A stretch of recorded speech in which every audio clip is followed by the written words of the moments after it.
بسم اللہ الرحمن الرحیم۔ اگر باپ نبی ہو اور بیٹا کافر نکل جائے تو کیا رشتہ بچا لیتا ہے؟ یہ قصہ ہے ایک باپ کے دل کے ٹوٹنے کا اور ایک بیٹے کے غرور میں ڈوبنے کا۔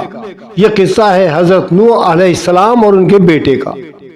نوح علیہ السلام نے 950 سال اپنی قوم کو پکارا، رات میں، دن میں، تنہائی میں، مجمع میں۔ ایک اللہ کو مانو، مگر قوم ہنستی رہی، انکار کرتی رہی، اور سب سے بڑا دکھ اپنا بیٹا بھی اسی قوم میں کھڑا تھا۔ باپ نبی ہے، بیٹا طاقتور، خود اعتماد۔ لوگ کہنے لگے یہ تو نوح کا بیٹا ہے، بچ ہی جائے گا۔ بیٹا سوچتا ہے میں کیوں مانوں، میں خوش سمجھدار ہوں، میں کسی کی نہیں مانوں گا۔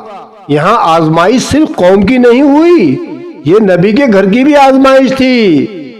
آسمان سیاہ ہو جاتا ہے، تیز بارش برسنے لگتی ہے، زمین میں سے پانی نکلنے لگتا ہے، کشتی تیار ہے۔ نوح علیہ السلام آخری بار پکارتے ہیں، بیٹا ہمارے ساتھ سوار ہو جا، کافروں کے ساتھ نہ رہے۔ بیٹا غرور سے جواب دیتا ہے میں پہاڑ پر چڑھ جاؤں گا، وہ مجھے بچا لے گا۔ باپ کہتا ہے آج کوئی کسی چیز کو نہیں بچا سکتا۔ باپ نبی ہے مگر بیٹا نہیں مانتا۔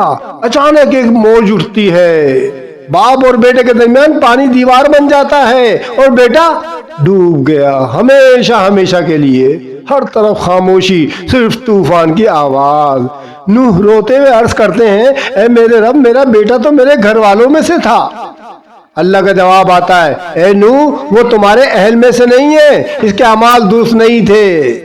یہاں اللہ نے اعلان کر دیا رشتہ نجات نہیں دیتا، ایمان نجات دیتا ہے۔ نبی کا بیٹا بھی ایمان کے بغیر نہیں بچا۔